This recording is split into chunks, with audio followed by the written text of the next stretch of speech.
السلام عليكم ورحمه الله تعالى وبركاته. تنتمنى ان شاء الله تكونوا كلكم بخير وعلى خير. مرحبا بكم في قناتي وقناتكم كريم تيفي.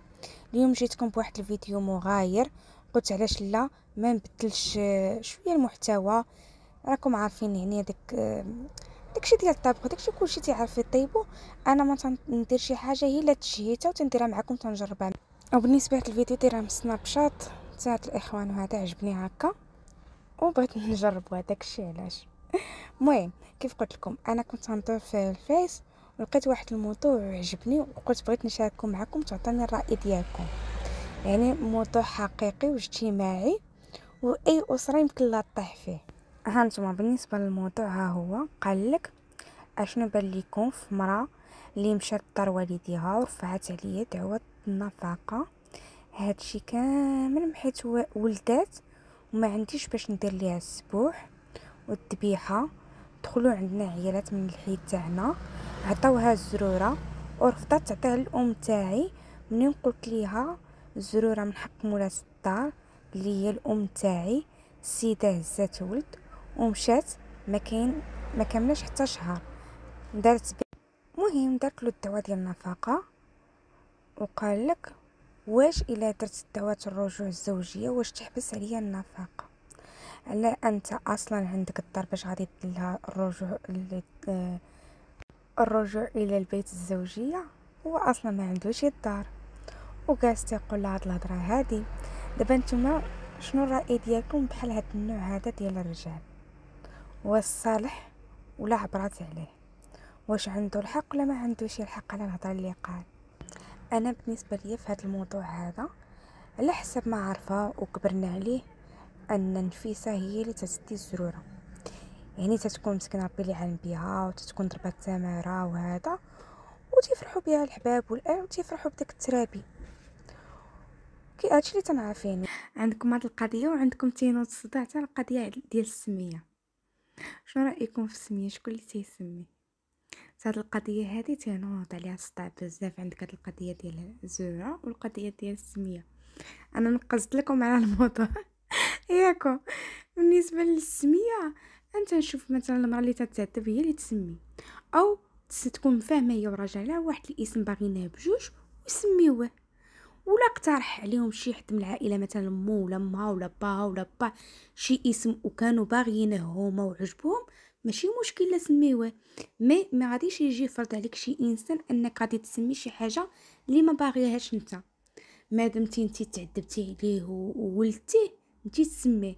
يعني ما عرفتي هذاك الولد تقدي مثلا تولديه وما تعاوديش تولدي تقدي شحال من حاجه، غادي تبقى فيك طالعه هابطه. والله ما حد تولدي سميه وفرحي بيه وعيشي حياتك وضحكي، ولا تصدقي ما انت لا ديدي لا حب الملوك. غادي يجي واحد الوقت اللي غادي تنمي عليه.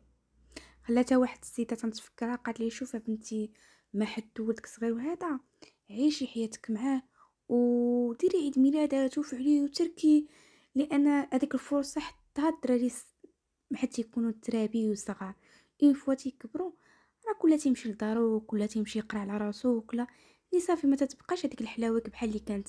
هي فريمون تترجع حلاوه اخرى، ولكن يعني ما تتبقاش هذيك الصغر تديري اللي بغيتي، ديري لهم عيد ميلاد تفرحي بهم تخرجيهم تهادي. المهم خرجنا على الموضوع شويه. بالنسبه كيف قلنا في الموضوع ديال الزروره، انا تنعرف يعني نفيسه هي اللي تتقبض. ما تنظنش ان كاين شي راجل تيقبض باستثناء الا كان السيد ما عندوش مسكين، وهذيك الساعه تيتعاونوا بعضياتهم. هذيك ماشي مشكل، ماشي الانسان عنده ويقول لك هذه اول حاجه، ولا غادي يجي حيدها كنتي وغادي يعطيها للام ديالو. كيف قلت لكم في اول الفيديو، هي هذيك ام ديالو من حقه يكبر بها، من حقه شحال من حاجه، ولكن من المال ديالو الخاص. يعني تهلا في ميمتو ماشي عيب، يكبر بميمتو ماشي عيب. ماشي مرتو نفيسه ويجي دير هذاك التصرف، ماشي تصرف هذاك. ولا جاي عايرها بانها في دار امو، رحمة الله انها سكنت معاك في دار امك. اما راه كاينه شي وحده اخرى راه ما غاديش تسكن معاك في دار امك. يعني مادام تساكنه وصابره معاك، حشومه تجي تقول لها هذيك الهضره. انا بالنسبه لهذا الموضوع ديالي هذا هو الراي ديالي. ولكن هي الغلط اللي دارت انها خوات الدار ومشات.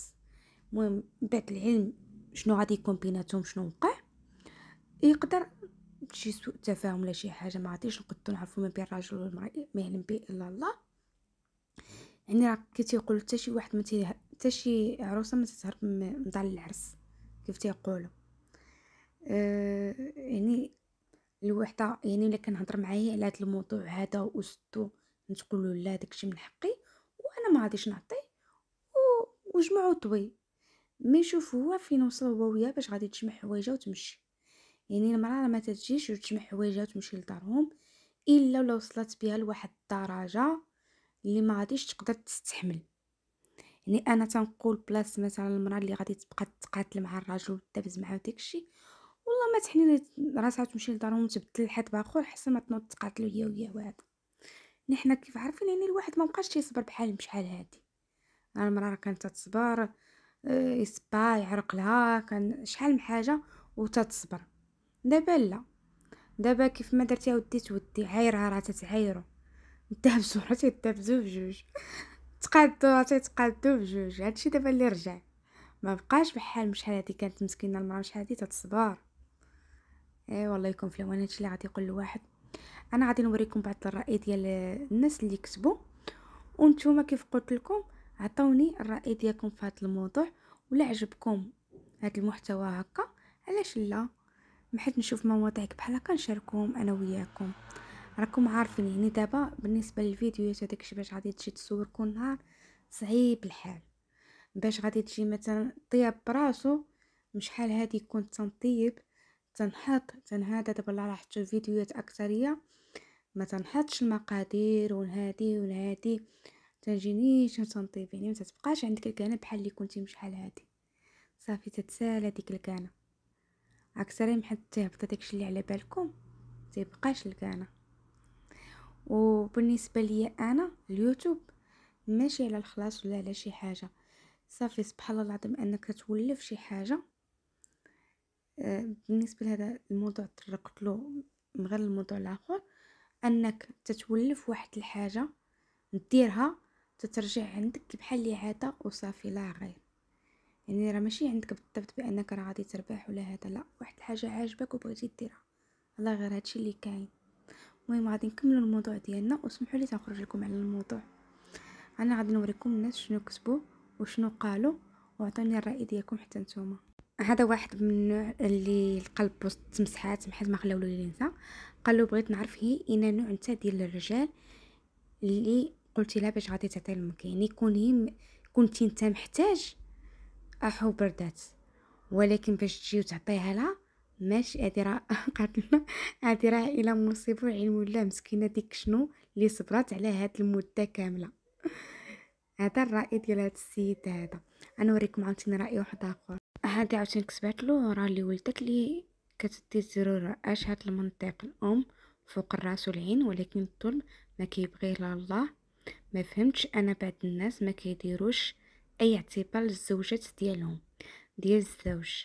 هي اللي مقابلاك ومقابله ولادك، وهي اللي غادي تربي لك ولادك، وهي اللي غادي تلقاها سهرانه معاك الا كنتي مريض، وهي ماشي قلنا راجل يفضل الزوجه على الام، انما الظلم ماشي مزيان. راه الام اكيد اعلى شيء، انما فاش تكون مراتي مزيانه وقايمه بالواجب يعني كلها لذي حق حقها كيف قالت هاد السيده هذه. يعني هضرتها منطقيه، انا عجبتني هضرتها. يعني كاين بعض الرجال تلاحظوهم متى اما تيفضل الام على مرته، ولا تتلقى كاين شي رجال عاوتاني الله يهديهم اللي تيفضلوا المراه على الام ديالهم. المراه في جهه والام في جهه. هذيك امك راه ولداتك وتعذبات عليك وكبراتك وشحال من حاجه، الله يكون في العوار الام ديالك تهلا فيها كبر بها ماشي عيب. ولكن عاوتاني هذيك الزوجه ديالك غادي تكون الزوجه اللي طول الحياه ديالك اللي غادي تساندك نهار كنتي مريض كنتي صحيح. يعني كي تيقولوا يعني الزوج يعني تتزوجوا كي تيقولوا لها في جده ولا الضراء خلاتها واحد جدتي الله يرحمها كانت تقول لنا شوف بالنسبه للزواج شنو هو، تجي تتقول لها الزواج ولا شي حاجه تتقولك شنو معنيته، تتقولك الزواج اما يدفنك اما تدفنيه. يعني ماشي اليوم يويو وغدا تقول له الله يعاون، لا. يعني بنادم يحيد هذيك الفكره، ما انت غادي تزوجي على سنه الله ورسوله، خاص تكون عندك هذيك الفكره. يعني غادي تصبري معاه، غادي تعيشي معاه حياتك كيف ما قدر الله، هو كذلك خاصو يقدرك. يعني ما يطيحش من قيمتك ويكبر بيك. هادشي اللي كاين. انا ديما تنتفكر هذيك القضيه ديال جدتي الله يرحمها، تقولنا شو الزواج كله شنو طلعت له مغرفتو. كاين اللي طلعت له الحام، كاين اللي طلعت له الحمص، كلها وزهرو. يعني حتى واحد ما واخد لا باه لا مو. لازم تيكون الصبر نوبه على الراجل نوبه على المراه. هي انا اخي بحاجه اللي متحملهاش ان باش الراجل اللي تيدير المقارنه ما بين مو ومرته، يخلي مرته في جهه ومو في جهه. وتنفضل كذلك مثلا بغا يكبر بمو ولا شي حاجه يكبر بها، وما نقولش مرتي كاع بغيت ندير عاوتاني لمرتي شي حاجه نديرها لمرتي وما نقولهاش واحد اخر كاع. يعني انا حر ديال راسي. يعني هذيك راه ماك وهذيك مرتك وكلها في جهه. نمشيو نشوفوا واحد اخر عاوتاني شنو كتبوا. هذيك كتبت عاوتاني قالت: ودير بعدا بيت الزوجيه وكون سيدي ومولاي، وديك الساعه دير ليها الرجوع ليها يلهاتك وكنتي ولد الخير، ما طمعش فيها في الزرورة. إلهي بغات تعاونك بها مرحبا، ما بغاتش على خاطرها كيف ما كان ماشي مجبرة باش دير السبوع. فعلا يعني كيف قالت السيدة هذه، يعني هي ماشي مجبرة باش غادي تعطيه. دابا هو ماشي اصلا قالها باش غادي نديرو السبوع ولا غادي نعرضو ولا نفعلو، قال لا هذاك شي محق مولات الدار. يعني تعطيه الام هي مولات الدار. فهمتوا دابا الموضوع شنو علاش نايض الموضوع؟ يعني المراه انا تنظن الا كان راجلها محتاج لشي حاجه راه غادي تعاونو، هذيك حاجه طبيعيه. مي باش غادي يجيها بهذه الطريقه، يعني غادي يحيد لها ويعطي المو، راه غادي تجيها قاصحه. سي بيان سور ما غاديش تبغي. غادي نشوفوا واحده اخرى عاوتاني شنو قالت. هاد السيده قالت له عاوتاني الناس اللي كيفهموا في الاصول راه تولد المراه يزروها بشي حاجه ديال الذهب، ماشي ياخذوا الناس فروع. اما العادات والتقاليد راه الا بغات تزر العكوزه يعني كتعطيها من يديها. هذا كيتسمى التجوعف والحكره، زعما ديك المراه ما كتسوى والو. وهادشي اللي باقي طاغي عندنا، هادشي يعني اللي مازال موجود حاليا. يقدر ما تنظنش هاد القضيه هذه انا جاتني بيني وبينكم يعني غريبه. انا تيكون مواقف مثلا هاد القضيه ديال الزرور هذاك الشيء مثلا ما بين الرجل والمراه، مثلا حيدهم لا ولا كل راني محتاجهم ولا بغيت ندير بهم السبوع ولا هادي. ما هو محيت قال هاد الطريقه هذه جات غريبه في الحقيقه الله. يعني انا براسي انا عمري ما سمعتها. يعني انا الزرور تتعطل هذيك القضيه. مثلا نقول الام ديال يعني مو فوقاش الزروره ولا شي حاجه، يعني الا كانت تتعامل مع شي حد ما تتعرفوش هذيك العروسه تتشدها، يعني تتكون هي اللي تدير له الصواب، تتكبر بهذاك الانسان وداك الشيء وعطاها الصواب هي. محيت يعطيها لها ليديها هذيك من حقها ديالها، يعني راه عطاها لها ليديها.